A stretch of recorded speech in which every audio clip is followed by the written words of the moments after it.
গল্প ভুল বোঝাবুঝির লড়াই।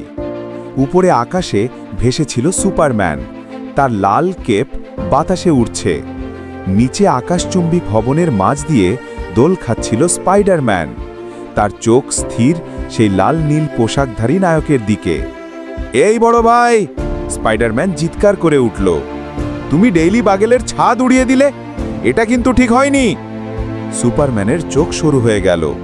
সে গম্ভীর কণ্ঠে বলল, ওই ভবনের ভেতরে কেউ ক্রিপ্টোনাইট ডিভাইস বসিয়েছে, আমি বিস্ফোরণের আগে সেটি থামাতে বাধ্য হয়েছিলাম। কিন্তু স্পাইডারম্যান তা জানত না।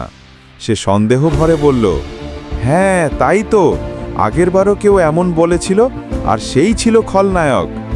সুপারম্যান কিছু বলার আগেই ঠাস, স্পাইডারম্যান দুই হাতে জাল ছুঁড়ে নিজেকে টেনে নিল সরাসরি সুপারম্যানের বুকে। দুজন মাঝ আকাশে ধাক্কা খেয়ে মেঘের মধ্যে ঘূর্ণি খেতে লাগল।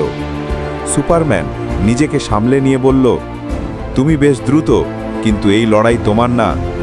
স্পাইডারম্যান পাল্টা বলল, যে কেউ আমার শহর ধ্বংস করবে, আমি তার সাথেই লড়ব।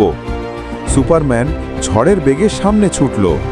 স্পাইডারম্যান দ্রুত পাশের ভবনে ল্যান্ড করে বজ্রগতিতে জাল ছুঁড়তে লাগল। সুপারম্যান তার চোখ থেকে তাপরশ্মি ছুঁড়ে জালগুলো আস্তে আস্তে পুড়িয়ে ফেলছে, সতর্কভাবে, যাতে স্পাইডারম্যান আঘাত না পায়। হঠাৎ বুম! নিচে প্রচণ্ড বিস্ফোরণ। দুজনেই থেমে গেল, চোখে বিস্ময়। ধোঁয়ার ভেতর থেকে উঠে এলো লেক্স লুথারের এক ভয়ঙ্কর ড্রোন, যার দেহ সবুজ ক্রিপ্টোনাইটের আলোয় জ্বলজ্বল করছে। স্পাইডারম্যান তাকিয়ে বলল, তাহলে তুমি মিথ্যা বলোনি? সুপারম্যান হাসল, বলেছিলাম তো। দুজন একসাথে ঝাঁপ দিল।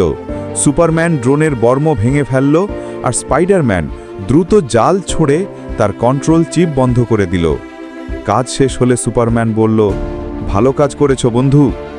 স্পাইডারম্যান মুখোশের নিচে হেসে বলল, পরের বার ছাদে নক করে ঢোকো।